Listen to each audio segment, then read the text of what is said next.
আমাদের বাড়িতে তো আমাদের বাড়িতে 5 জন মেম্বার, আমি, বুনু, মা, বাবা আর ঠাকুমা।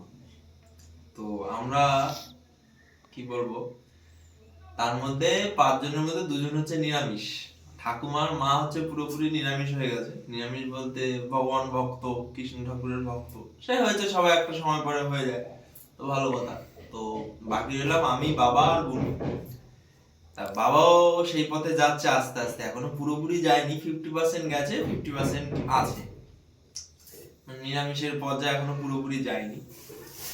তো কথাটা হচ্ছে গিয়ে, আমরা 3জন এখন পড়েছি মহা বিপদে। তো তারা নিরামিষ, তাদের তো খেতে ইচ্ছা করে না মাছ মাংস বা কিছু। আমাদের তো করে, আমরা তো এখনো সেই পর্যায়ে যাইনি, আধ্যাত্মিক লেভেল বা যে ভগবানের লেভেলটা এখনো যেতে পারিনি। তা নিরামিষ আমাদের মাছ মাংস খেতে ইচ্ছা করে। তো আজকে মাংস এনেছিলাম বাজার থেকে। তা মাংস আনার পরে মাকে বললাম রান্না করে দিতে। সে বন্ধু কত কথা যে শোনালো, হ্যাঁ, যে পারবো না, নিজেরটা নিজে করে খা, হ্যান কর ত্যান কর, হ্যাঁ, বিয়ে করে আর বিয়ে করে এনে বউ বউ ভালো মন্দ রান্না করে খাই দেবে, আমি পারবো না, আমাকে ঝামেলার থেকে মুক্ত কর, এই কর সেই কর। আর ঠাম্মা তো একদম ঘরে বসে আছে, ঠাম্মা বেরাচ্ছে না। তো যাই হলো, অনেক কষ্ট করে রান্না করাতে রাজি হলাম, মানে রাজি করতে পেরেছি মাকে। সে রান্না কি বলবো, এখনো এই নেই ওই নেই, মানে কত কথা শুনিয়ে দিচ্ছে। মানে মেন কথা হচ্ছে রান্নাটা ঠিকঠাক করে দেবে না। নিজের বলছে নিজেরা যখন এনেছি, আনতে যখন পেরেছি রান্নাও করে খা। তাহলে এখন আমরা পড়েছি মহা বিপদে। আমাদের তো খেতে ইচ্ছে করলে আমরা খাবো না? আমরা কি খাবো না?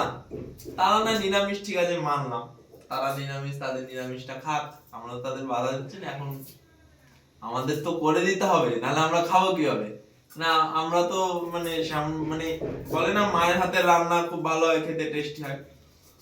তো সেরকম টেস্টি করে খেতে গেলে তো তাকেই রান্না করে দিতে হবে। আমরা তো খেতে, আমরা রান্না করলে কি হবে, পরে নুন কম হবে, ঝাল কম হবে, মানে মানে মানে খাওয়া নামে খাওয়া হবে যদি আমরা রান্না করি।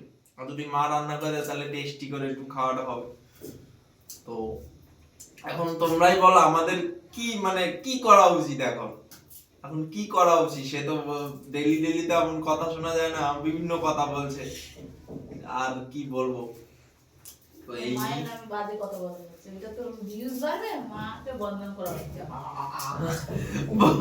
বলছে মাকে বদনাম করা হচ্ছে। আমরা আমার সমস্যাটা বলছি, আমরা 3জন যে আছি, এই 3জন এখন কি করব তাহলে? বলছে মাকে বদনাম, বদনাম কোথায় গেল? বদনাম করলে বলতাম যে মা ভালো রান্না করে, মায়ের রান্না খেতে চাই, সেটা কি বলতাম? বদনাম নয়, এটা বলছি। এখন আমাদের কি করা উচিত, আমরা এখন কি করব? এখন যাই হোক, এখন করে দিচ্ছে ভালো, খুব সুন্দর হবে। তো চলো এইটুকুই, টাটা।